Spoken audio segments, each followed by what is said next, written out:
Hey, what's up everybody? tootalltoby here, and in today's SOLIDWORKS live solve, we're going to take a look at a sheet metal challenge. I love sheet metal. I know a lot of you out there love sheet metal, and I've just recently completed writing a brand new sheet metal training class. So if you've ever been interested in getting some sheet metal training, this is the class for you. We're going to be teaching it live in just a few weeks, and I've got all the information down below in the description if you're interested in getting some live training with tootalltoby. It's live, but it's really a web meeting, so it's available for anybody all throughout the world. Information down in the description. And with that, let's get into today's SOLIDWORKS sheet metal live solve here. And what is this double CAD? Well, all I mean is that we're going to model it in both Onshape and SOLIDWORKS. We're going to try and speed run both. Let's see if we can speed model this in Onshape and SOLIDWORKS in the next 20 minutes.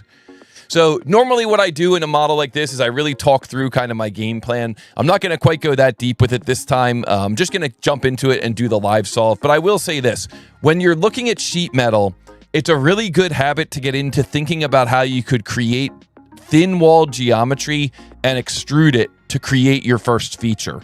So if I were to create two lines here, a line going down, then a line going forward, I could extrude that as a thin feature or as a sheet metal feature. I could extrude that as a sheet metal feature, and that's going to really set me up for success. So the question is, what does that dimension need to be? And I think that dimension needs to be the dimension to these two vertices.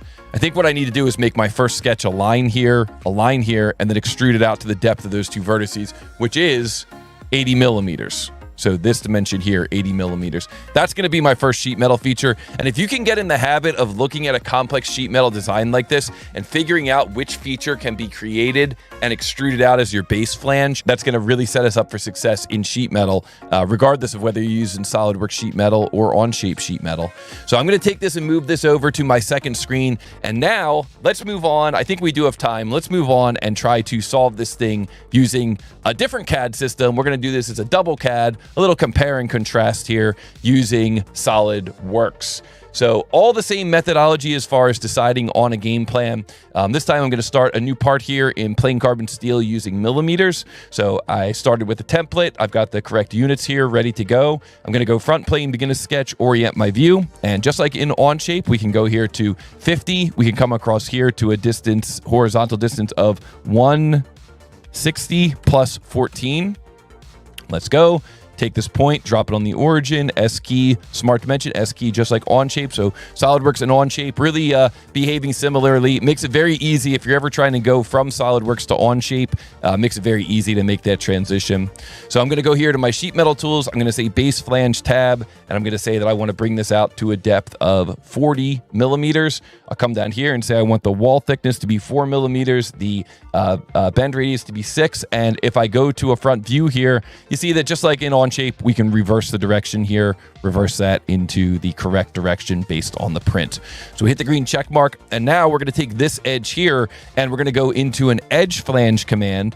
And with the edge flange command, just like we saw earlier, the edge you can define what the position of the edge is, and that's really the most important thing here. We can define if we want that edge to be on all the way on the inside, or sort of on the inside, or on the outside where the bend line is. Well, that's where we want that edge to be. But this is where we start to see some deviation between SOLIDWORKS and Onshape, because now here in SOLIDWORKS, we can choose this button. Whoops, let me turn off that chat. It's kind of getting in the way there.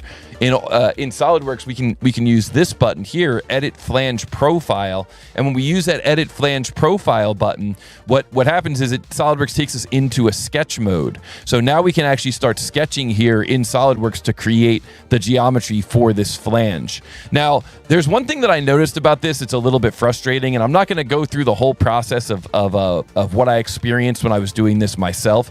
But one thing that I noticed is that when you've got multiple contours in SOLIDWORKS, this box up here just doesn't work. You can see the box says the sketch has intersecting contours, and that's a real bummer because, you know, being able to set this up with multiple contours can really save you time later. We saw that in Onshape in the earlier demonstration, but okay, that's fine. The sketch has intersecting contours. So I spent a lot of time going through here and adding smart dimensions and things like that. I had a bunch of smart dimensions in here. Everything was laid out perfectly. I came up here, it says the sketch has intersecting contours.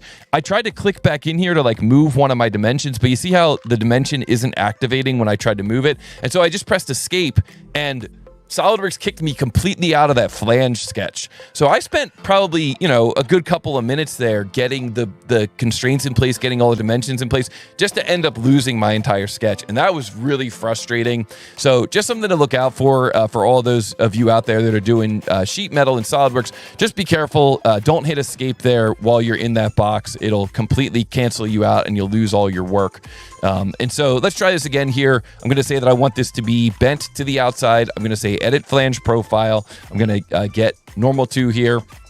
And I'm going to make sure that this flange profile looks good. So this flange profile is going to end up having a line that comes up here, just like we did a few moments ago. This will have a radius of 3. We'll bring it down like so. We'll say that this is coincident. And we'll say that this is tangent. And we'll say that this is perpendicular. And then we'll create our circle up here. This is going to have a radius of, I think it was 16.5. Let's see here. So 16.5 times 2. We're going to have another circle inside of here. This is going to have a diameter of, whoops, I'm doing my auto dimensioning out of order because I was in Onshape a second ago. And we're going to have a line that comes down here. So this comes down and then ends up coming straight down like so. And we're going to have another line that comes down here all the way down to this point. And then we'll say that that has a perpendicular or a collinear relationship. We'll say that this has a distance relationship, 12. And we'll say that, oops, sorry guys. We'll say that this is going to be at a location relative to that intersecting point. Very similar to what we did a few moments ago here. This is going to be kind of a review of what we did. We're just doing it with a different CAD system. We're doing double CAD today. Mixing it up. Put a 1 in the chat if you guys are enjoying the double CAD. And I just realized that that wasn't supposed to be tangent. So that could be driving. And that one's going to be 65. Okay, and then this is going to be, pick this one, hold control, pick this one, tangent. And this is going to be at our angle. How are we doing for time? 152. Feeling the pressure. Okay. And this one is going to be... Oh, okay, good. I have that vertical line there already. So this is going to come over from here to 90. And the rest of this stuff can just be kind of trimmed away. So trim away all of this. Trim away this. Love that power trim in SolidWorks. And trim away. So currently you see it says the sketch has both open and closed contours. So if I just trim away this one, now it says the sketch is valid. So you can see how in that one sketch we were able to create the additional geometry, but you also saw how it was kind of limited because we weren't able to create the multiple contours. Definitely an example of the different CAD systems having kind of pros and cons, depending on what it is that you're trying to do, what the situation is that you're in. So this one here, this would be our 90/2. And then that's going to get turned into a base flange tab in SolidWorks. Very straightforward, very easy to do that. We'll come down here to this face. We'll get normal 2, and we will create our tombstone shape.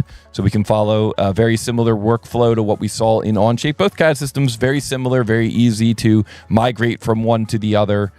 We can say here that this is going to have a distance.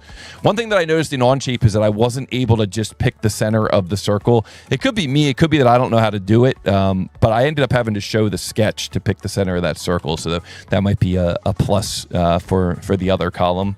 So we're going to right mouse button through wall, right mouse button here. And then we're going to finish this off by creating that geometry out in the front. And that geometry out in the front is going to look something like it did in the other demonstration. So this will be at a radius of 14, and we'll come right over to there, come straight over, come down. Now we just need to line up some of this geometry. So we'll put this on here. Whoops, don't like that too much. Make this guy 22.5 or 45/2. Make this and this tangent. And then we should be able to get this thing to behave a little bit better. There we go. That's what we needed. And then final circle here. This is going to be at 14, S key, extrude cut, right mouse button, through all, right mouse button.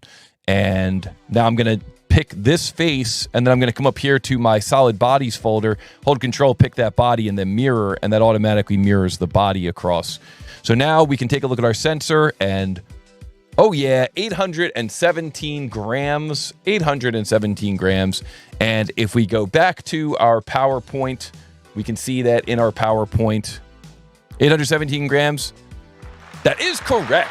That is correct.